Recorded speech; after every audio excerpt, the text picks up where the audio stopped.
खलीफा हारून रशीद ने एक मर्तबा मोहम्मद बताल बहादुर रूमी से इनका वो अजीब वाक़या दरियाफ्त किया जो इनको बलाद रूम में पेश आया था। तो मोहम्मद बताल ने बताया कि मैं एक मर्तबा गर्दन में अंजील लटकाए और सर पर टोपी रखे हुए सर नीचे किए रूम की चरागाहों में चला जा रहा था कि इतने में पीछे से घोड़े के टापों की आवाज़ आई। देखा तो एक हथियार बंद सवार नेज़ा हाथ में लिए चला आ रहा था, जिसने मेरे करीब आकर मुझे सलाम किया और मेरे जवाब के बाद इसने मुझसे मालूम किया कि क्या तुमने बताल को देखा है। मैंने कहा, बताल तो मैं ही हूँ। ये सुनकर वो अपने घोड़े से उतरा और इसने मुझसे मुआनका किया और मेरे पैर चूमने लगा। मैं आपकी खिदमत करने आया हूँ। ये सुनकर मैंने इसको दुआ दी। इतने में क्या देखता हूँ कि अचानक 4 सवार हमारी तरफ दौड़े चले आ रहे हैं। ये देखकर मेरे इस साथी ने कहा कि मुझे इजाज़त दीजिए मैं इनकी तरफ पेश कदमी करूं। मैंने कहा, बहुत अच्छा। चुनाचे कुछ देर की लड़ाई के बाद इन 4 सवारों ने मेरे साथी को कत्ल कर दिया और फिर मेरी तरफ बढ़कर मुझ पर हमला आवर हुए। मैंने कहा, अगर तुम मुझसे लड़ना चाहते हो तो मुझे इतनी मोहलत दो कि मैं अपने साथी के हथियारों से मुसल्लह होकर इसके घोड़े पर सवार हो जाऊं। उन्होंने इसको मंजूर कर लिया। चुनाचे जब मैं मुसल्लह होकर घोड़े पर सवार हो गया और उन्होंने मेरा मुकाबला करना चाहा तो मैंने कहा, तुम 4 हो और मैं अकेला। इंसाफ का तकाजा तो ये है कि तुम में से एक एक मेरे मुकाबले में आता रहे।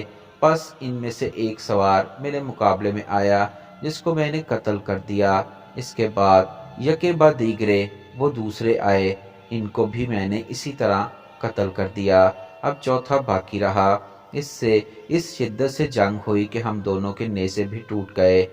फिर हमने घोड़ों से उतरकर अपनी अपनी ढालें और तलवारें संभाल लीं, हत्ता कि दोनों की ढालें टूट गईं और तलवारों के कब्जे तक अलग हो गए, जिससे वो भी ज़मीन पर गिर गईं।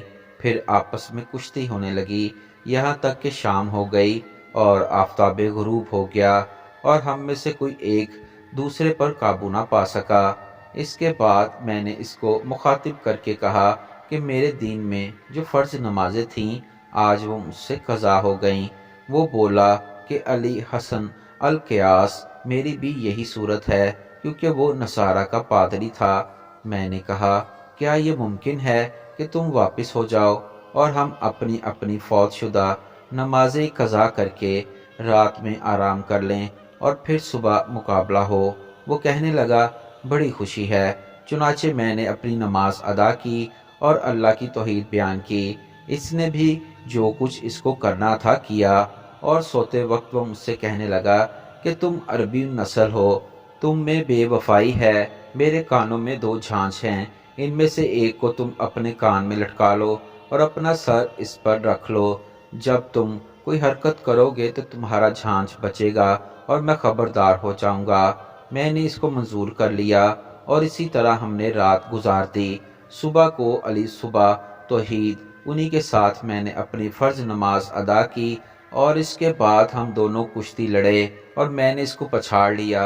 इसके सीने पर सवार होकर चाहा कि इसको ज़िबा कर दूं, मगर इसने मुझसे माफ़ी की दरख्वास्त की और मैंने इसको छोड़ दिया। फिर जब दोबारा हम कुश्ती लड़े तो मेरा पाँव फिसल गया और इसने मुझ पर आकर मेरे सीने पर सवार होकर मुझे ज़िबा करना चाहा।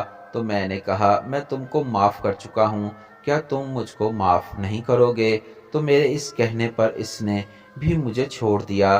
फिर जब तीसरी दफ़ा हमारी कुश्ती हुई तो मैं मुज़माहिल तो हो ही चुका था। इसने मुझे फिर पछाड़ लिया और मेरे सीने पर चढ़कर मुझे ज़िबा करना चाहा। तो मैंने कहा कि पहले तो एहसान में हम तुम दोनों बराबर हो चुके, अब तुम मुझ पर एहसान कर दो। ये सुनकर वो कहने लगा, अच्छा तेरी मर्ज़ी। फिर चौथी मर्तबा भी कुश्ती में मैंने इसको गिरा लिया और कहने लगा, मैंने अब पहचाना कि तू बताल है, बस मैं तुझको ज़रूर ज़िबा करूँगा और सरज़मीन रूम को तुझसे निजात दिलाऊँगा। मैंने इससे कहा कि अगर मेरे रब ने चाहा तो तू मुझे हरगिज़ कत्ल नहीं कर सकेगा।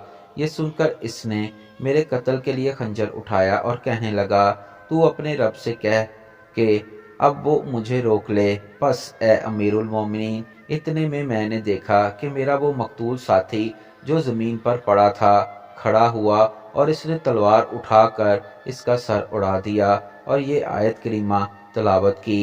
ترجمہ: اللہ کی راہ میں شہید ہونے والوں کو تم مردہ نہ سمجھو، بلکہ وہ تو زندہ ہیں۔